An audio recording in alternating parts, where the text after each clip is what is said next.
What the? Oh, are we not supposed to cuss on here? I'm gonna bleep you out. Oh,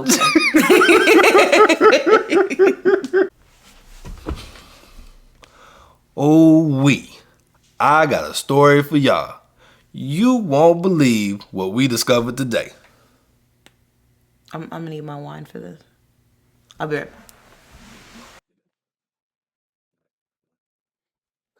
back. Okay, go ahead. So in my previous video, I talked about how we had a couple tenants that stopped paying their rent. One stopped paying 6 months into their lease, so we had to file an eviction to get them out. So we filed the eviction. Months later, sheriff had to come through and get the lady out, and luckily she managed to leave right before the sheriff showed up. She snuck out like a thief in the night. Literally. Literally.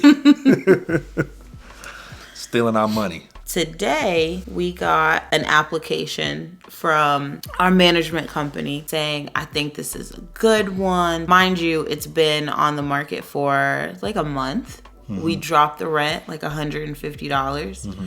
I'm like, okay. He sends over the application, background check, all of that stuff. And I'm cooking dinner. I see you looking at it. You're from Chicago, so you start to question a couple of things, right? First one was the staffing company one, because you've worked for staffing companies, so it didn't make sense, the salary part, right? Yeah. For the applicant's employment, it had elite core staffing. Mm-hmm. So I'm looking at that. I've worked for staffing companies before. There's only two options here. You either work for the staffing company, so you're a recruiter, or you work through the staffing company and you are on a contract. So her pay said $108,000 salary. Yeah. I don't know a recruiter that makes that much, but okay, maybe she owns the staffing company. I don't know, but... And wants to live on the west side. Of Chicago. She should have had a hourly if she was working through the staffing company. So right off top, that was a red flag to me. Yep. And then I pull up the application and I look at her driver's license and I say, okay, her driver's license doesn't match her previous address. Mind you, our management company has already called her work and verified her work. They've already called her previous landlord, verified that, right? So if you live somewhere for 2 years, your address on your license should match. You only get like 3 months. After 2 years, oh, we forgot about the charges. So we'll get to that. On the credit report, and I don't know how you faked this. I don't think it was... I don't know. Listen, on the credit report, it had two credit lines. They were both JCPenney. She had a 747 credit score. So I don't know how you get a 747 credit score off of just having two retail cards on your credit report. That's one thing. But here's another thing. And she's 32. Here's another thing. One thing said JCPenney limit on the card, on the line, $3,780. Okay, that's reasonable. It's actually pretty good for JCPenney. That's pretty good for JCPenney. The second one, it said $23,780. What are you buying from JCPenney? JCPenney is going out of business. They can't even afford to give you $23,000. That's why they gave it to her, so she would buy all their stuff. That didn't make any sense to me, and I don't even know how you fake it. They pulled the credit report, but that's not even the worst. So the charges, the assault. Wait. Let me go back to the elite staffing thing real quick. We get online and we look up elite core staffing because I gotta see what company is paying a recruiter $108,000. This is wild. We didn't see a website. They didn't have a website. They had two reviews. They had two reviews that 2 5-star reviews. They better have 1 million 5-star reviews if they paying recruiters $108,000 a year. But okay, no website. And when you look up the address for this place, the location said lobby space. Now, if you don't know what lobby space is, this is a place where you can actually rent office space or have a virtual office that you can use for like your LLC. It's not an established building where you would have a business. So that's another flag. I don't even think this job is real. What they say? What the youth say? That's cap. That's super cap. Charges. So Rance sees the charges and he says, oh, she's got assault charges. And I'm like, okay, assault charges. He also said she had 2 minors living there. And I was like, oh, our tenant downstairs gonna hate that. I don't know about that. But so assault charges and then identity. What was it? So it was a misdemeanor for obstruction of identification. Meaning that whenever she was detained or arrested, she gave out false information, false name, false address, whatever. She's trying to hide her identity. Yep. We get these little red flags, right? I email our management company. I'm like, hey, these are some of our concerns. And then 2 seconds after that, I was like, you know what? Illinois, you can look up anybody's record. So let me just go to the Cook County Sheriff's Department website and just look up her name because I had a driver's license. I had a birthday. It took me all of 120 seconds to find this. And assault. And the birthday was correct. Everything. It matched. So I'm like, okay.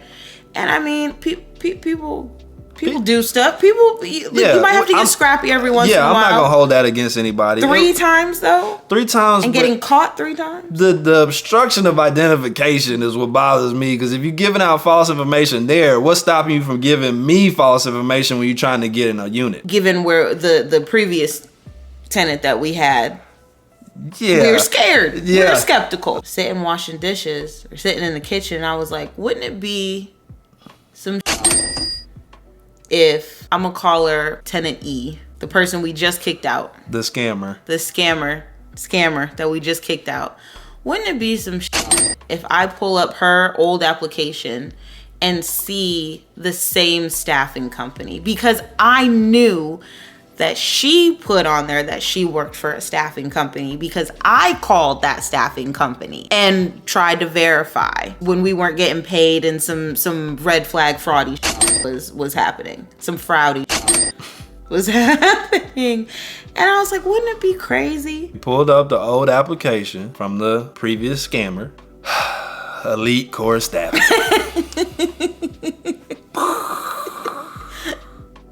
What the Oh, are we not supposed to cuss on here? I'm gonna bleep you out. Oh, okay.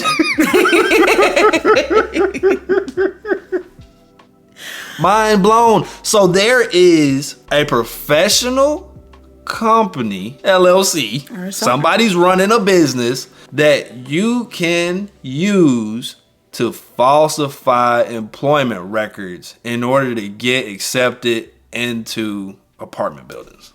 And when I tell you, they are legit. When I called months ago, they asked me for the last 4 of her social. They asked me for full name. It sounded like I was talking to HR. It was insane. So I find this information out. I didn't even get time to let the management company know, right? All they have is my original email from 10 minutes ago with the little red flags that we were like, this doesn't seem right. Right? Mind you, they sent us this application. They reviewed this application and thought it was good with all of the assault stuff, the identity stuff, with the JCPenney thing.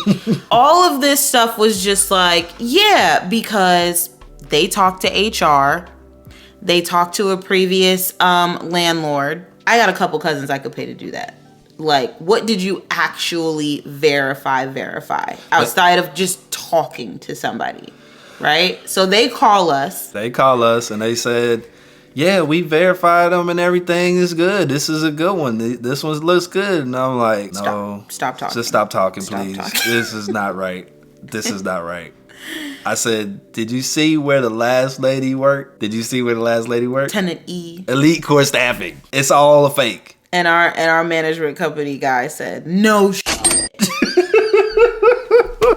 He was blown away. I was blown away. Everybody's blown away. It was amazing. I am amazed by how good this scam was. It's so crazy. So good. Crazy. It's such a good business model. But you know what though? So you don't know this, right? But when you go to prom, when girls go to prom, if you go to somebody who makes like specific dresses for you, they keep track of which dress went to which high school.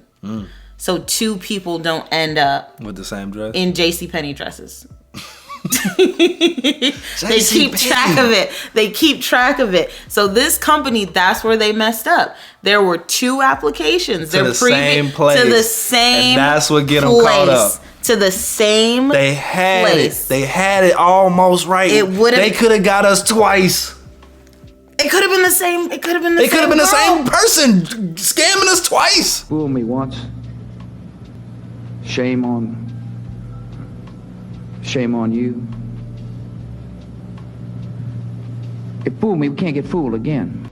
And mind you, we found this out. We found this out. Not the management company. So I know I've said this before, but real estate investing is not passive. Sometimes you have to manage the management company. Full disclosure, this management company is no longer our management company. Yeah, we had to make a decision. And 2 days ago, as we're letting them go, we let them continue with this application because they did the work. So, okay, if we accept them, we'll go ahead and pay you your fee. But 2 days ago, as we were letting them go, what was said to me was, in the future, I advise that you don't get involved with tenants because the management company was not doing what they were supposed to do, in my opinion. So I had to get involved. I had to talk to tenants to get them out or to get them to pay or make deals with them. I had to talk to attorneys. I had to do all of this stuff to get things done. And in my opinion, he was taking the credit. And it annoyed the crap out of me. 24 or 48 hours ago, you were telling me don't get involved. I needed to be involved. I guess I needed to stay involved.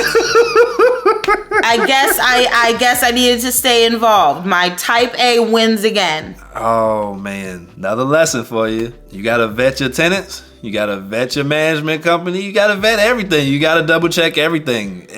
Especially when you run a business, you gotta make sure that you got eyes on everything. You can't trust.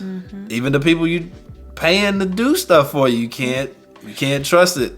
And these management companies, when they find you a new tenant, they take a lot of them take an entire month's rent as their fee. This was going to be a nice little check for them. It was going to be a disaster. It was going to be a nice little check for them. I get that. However, that took me less than 5 minutes to find her.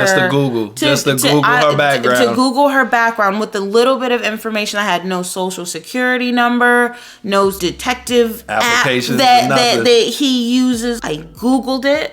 I looked up public information and I looked at information that we already had from a previous tenant that they had. Took me 5 minutes. Saved us probably another 15 grand. I know. Yeah. In lawyer fees, and in not paying, and all of that. Do your due diligence. 5 minutes could save you 15 grand. Trust no one. Hey. Don't forget. I trust you. I forgot to trust you too. Look, don't forget. The world is yours. We'll catch you on the next one. Peace.